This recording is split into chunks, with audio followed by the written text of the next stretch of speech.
ماں کے ہاتھ ویسے اٹھے رہتے ہیں، اور جب ماں کے ہاتھ اٹھ جائیں اجابت کے سارے دروازے کھل جاتے ہیں۔ میں نے پڑھا کتب حدیث میں جو دعائیں رد نہیں ہوتی ان میں سے ایک ماں کی دعا ہے۔ جب ماں ہاتھ اٹھا دے تو جنت کے سارے دروازے کھل جاتے ہیں، اور یہ لازمی نہیں ہے کہ ماں رابعہ بصریہ ہو تو پھر ہی اس کی دعا قبول ہوتی ہے۔ اپلے تھاپتی ہوئی ماں اور لیپا پوتی کرتی ہوئی ماں جو ہے وہ مٹی سے بھرے ہوئے ہاتھ اٹھا دے تو اللہ ان ہاتھوں کو بھی خالی نہیں موڑتا۔ ماں جب بولتی ہے تو اس کے لہجے میں جبریل بولتا ہے۔ ماں جب مسکراتی ہے لگتا ہے جنت کی ساری کلیاں کھل اٹھی ہیں۔ ماں کے چہرے کی رونق اور ماں کے چہرے کی جو ہے وہ خوشی بیٹے کے دل کو حقیقی قرار اور حقیقی تسکین دیتی ہے۔ جو ٹھنڈ ماں کے ساتھ نصیب ہوتی ہے وہ کائنات میں کسی اور جگہ پہ نہیں ہے۔ جو گھنا سایہ ماں کے دامن میں ہے وہ کسی اور جگہ میسر نہیں ہو سکتا ہے۔ وہ کیا کہا تھا کسی نے کہ 5 سٹار ہوٹلوں میں کھانا کھانے میں وہ لذت کہاں جو چولہے پر بیٹھ کے ماں کے ہاتھوں سے پکی ہوئی چپاتیاں کھانے میں آتا ہے۔ عالی جناب حضرت صاحب کیا کیا اسٹیٹ سیکرٹری نام لیتے ہیں، لیکن وہ لطف کہاں جو ماں اوئے ببلو اوئے پپو اور اوئے مٹھو کہہ کے پکارتی ہے۔ جو مٹھاس ان لفظوں کے اندر ہے وہ بڑے اور بھاری اور بھرکم الفاظ اور خطابات کے اندر کہاں ہے۔ اونچی کرسی پہ بیٹھنے کا وہ لطف نہیں ہے جو ماں کے قدموں میں بیٹھنے کا ہے۔ اللہ نے ماں کے روپ کے اندر ایک محبت اور ایک الفتوں کا ایک ایسا دریا دیا ہے کہ جس کے اندر انسان جب جاتا ہے تو اس کے دکھوں کے سارے میل دھل جاتے ہیں اور وہ بالکل آسودہ ہو جاتا ہے۔ یہ ماں کا روپ ہے، یہ ماں کا پیار ہے۔ تو ماں کا بچھڑ جانا، اس دنیا سے چلے جانا، یہ ایسے ہی ہوتا ہے جس طرح کوئی بندہ گھنے سائے میں کھڑا ہو تو اچانک اس کو دھوپ میں کھڑا کر دیا جائے، پھر اسے پتا چلتا ہے کہ کتنا گھنا سایہ تھا۔ جس طرح درخت ساری دھوپ اپنے اوپر سہتا ہے اور جو اپنے نیچے کھڑا ہو اس کو ٹھنڈک دیتا ہے، اسی طرح ماں باپ سارے دکھ اپنے اوپر سہتے ہیں لیکن اپنی اولاد کو ٹھنڈک پہنچاتے ہیں۔ ماں باپ کے اس دنیا سے چلے جانے کے بعد پتا چلتا ہے کہ میں کتنی گھنی چھاؤں سے کس کڑاکے دار دھوپ میں آ گیا ہوں، اور میری زندگی کے اندر کتنے دکھوں کا زہر گل رہا ہے۔ جو زہر پہلے ماں ہمارے قریب نہیں آنے دیتی تھی، جو باپ ہمارے قریب نہیں آنے دیتا تھا، وہ اپنی باہوں میں اور اپنے سینے میں ان غموں اور دکھوں کو سمیٹ لیا کرتے تھے۔ تو ماں باپ کا اس دنیا سے چلے جانا یہ ایک ایسی محرومی ہے۔ میں اور آپ میں سیوطی نے اس واقعہ کو لکھا۔ ایک دن حضور حجرہ عائشہ سے مسجد نبوی میں آئے، تا حد نظر صحابہ حضور کے انتظار میں بیٹھے ہوئے تھے۔ جو ہی حضور کو دیکھا ادب سے کھڑے ہو گئے۔ وہ وقت بیت گئے جب لوگ پتھر مارتے تھے، اب یہ مدنی دور ہے، حکم ہو گیا ہے کہ میرے نبی کی آواز سے آواز بھی اونچی نہیں کرنی۔ وہ لمحے بیت گئے جب لوگ آوازیں کستے تھے، اب حکم ہو گیا میرے نبی سے مسئلہ بھی پوچھنا ہے، پہلے گھر جاؤ، صدقہ لو، فقیر ڈھونڈو، خیرات کرو، پھر میرے نبی کی چوکھٹ پہ آؤ، تمہیں پتا چلے کتنی اونچی بارگاہ میں جا رہے ہیں۔ تو یہ ادب کے زاویے اور ادب کے قرینے طے کرنا پڑتے ہیں۔ حضور آئے، مسجد میں قدم رکھا، تا حد نظر صحابہ سے ادب سے کھڑے ہو گئے۔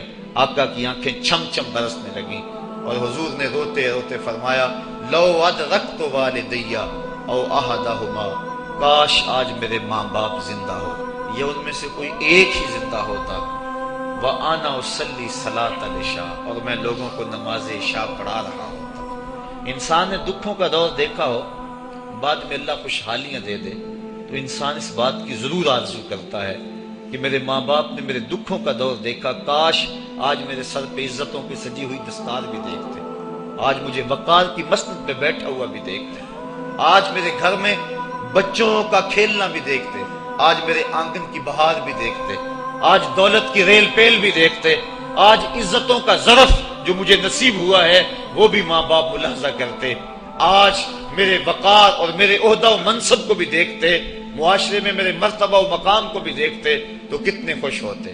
جب اللہ کسی کو دولت دیتا ہے، عزت دیتا ہے، شہرت دیتا ہے تو جلنے والوں کی ایک طویل فہرست ہوتی ہے اور پیار کرنے والے بڑے تھوڑے ہوتے ہیں، لیکن ماں باپ بے لوث محبت کرنے والے ہوتے ہیں۔ تو انسان جب کسی ایسے مرحلے پہ پہنچتا ہے تو وہ ضرور یہ آرزو کرتا ہے، کاش آج میرے ماں باپ ہوتے تو وہ دیکھتے تو کتنا خوش ہوتے، ان کی آنکھیں کتنی ٹھنڈی ہوتی۔ ان کے دل کو کتنی تسکین پہنچتی مجھے اس مرتبے پہ پہنچا ہوا دیکھ کر۔ ظاہر ہے جب حضور پیدا ہوئے تو باپ کا سایہ سر پہ نہیں تھا، 6 سال کی عمر تھی۔ حضور اپنی سمجھا کہ یہ میرا بخار اب جان لیوا ثابت ہوگا۔ انہوں نے ام ایمن کو بلایا اور کہا میرے اس بیٹے کو بحفاظت امیر قریش عبد المطلب تک پہنچا دینا۔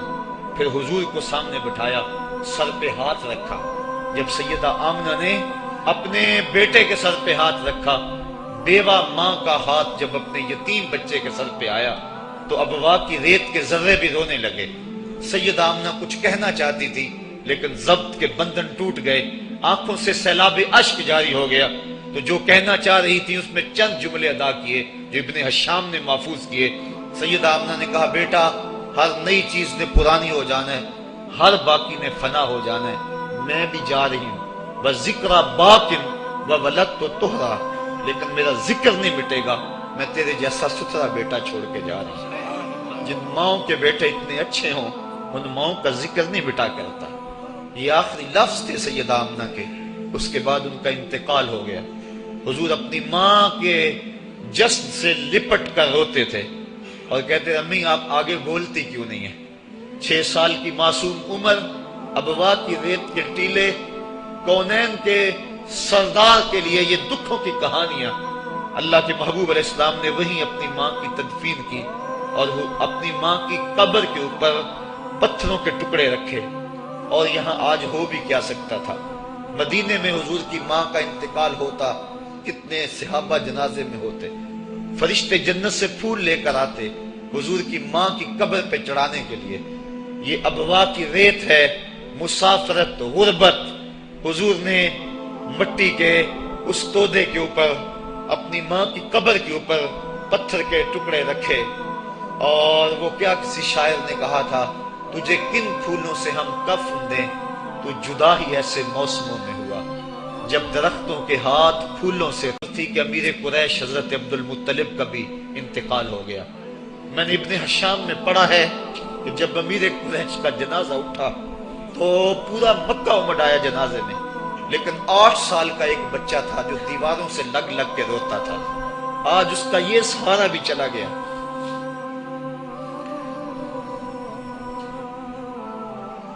8 سال کی عمر میں حضرت عبد المطلب کا بھی انتقال ہوا۔ پھر حضور اپنے چچا کی کفالت میں آئے، وہ دن بھی بیتے، طائف کے بازار بھی آئے، مکے کی گلیاں بھی آئیں، بچھتے ہوئے کانٹے، کھدتے ہوئے گڑے۔ کبھی عقبہ بن ابی معیط جسم پہ اجریاں ڈال رہا ہے، کبھی کوئی بدن نازک پہ کوڑا ڈال رہا ہے، کبھی حضور علیہ السلام کی راستوں میں ام جمیل کانٹے بچھا رہی ہے، کبھی بدر سجتا ہے، کبھی احد کی لڑائی ہوتی ہے، حضور کے چچا کے کلیجے کو چبایا جاتا ہے۔ یہ دن سخت ترین دن تھا، حضور کے سر پہ پٹی بندھی ہوئی تھی، آنکھوں میں آنسو جاری تھے، اور بار بار کہتے تھے ما فعل امی، میرے چچا کی کہانی سناؤ۔ تو بڑے مشکل اور زہرہ گداز حالات پیش آئے، لیکن آج حضور حجرہ عائشہ سے نکلے، تا حد نظر صحابہ ادب سے کھڑے ہو گئے، آقا کی نظر پلٹ کے پیچھے چلی گئی، ابوا میں جا کے رکی، اور میرے آقا کی آنکھوں سے آنسو ٹپکنے لگے، اور فرمایا کاش آج میری ماں زندہ ہوتی، وَأَنَا أُصَلِّي صَلَاةَ الْعِشَاء، اور میں لوگوں کو نماز عشاء پڑھا رہا ہوتا، وَأَقْرَأُ فِيهَا بِفَاتِحَةِ الْكِتَابِ، اور اس میں سورہ فاتحہ کی تلاوت کر رہا ہوتا۔ پھر میری ماں کو میرے ساتھ کوئی کام یاد آ جاتا، وہ دروازے پر آتی، چلمن سرکاتی، اور اپنے میٹھے اور مدبر لہجے میں مجھے بیٹا محمد کہہ کے آواز دیتی۔ فرمائے لوگوں میں اپنی نماز کو چھوڑ کے پہلے ماں کی بات کو سنا۔ یہ دنیا کے سامنے اپنی ماں کی ضرورت اور اہمیت کو حضور نے رکھا، تو ماں کا بچھڑ جانا، ماں کا اس دنیا سے چلے جانا، یہ بہت بڑا سانحہ ہوتا ہے کرنے کے لیے۔ ہمارا یہاں آنا یہ دوسرا مقصد ہے اس تقریب کے منعقد کرنے کا۔ اللہ تعالیٰ جل شانہ نے ایسا رشتہ ماں کی صورت میں پیدا کیا ہے، جنت کی چھاؤں کا دنیا کے اوپر روپ ہے ماں کی ذات، جنت کی گھنی چھاں ہے ماں کا وجود، اور اللہ نے اپنی رحمتوں کو اگر کوئی صورت دی ہے تو وہ ماں کا روپ ہے۔ اور ماں کے سینے میں وہ تڑپتی ہوئی ممتا اور محبت کے وہ پگھلتے ہوئے جذبات رکھے گئے ہیں کہ دنیا پر ماں کے پیار کا بدل نہیں ہے۔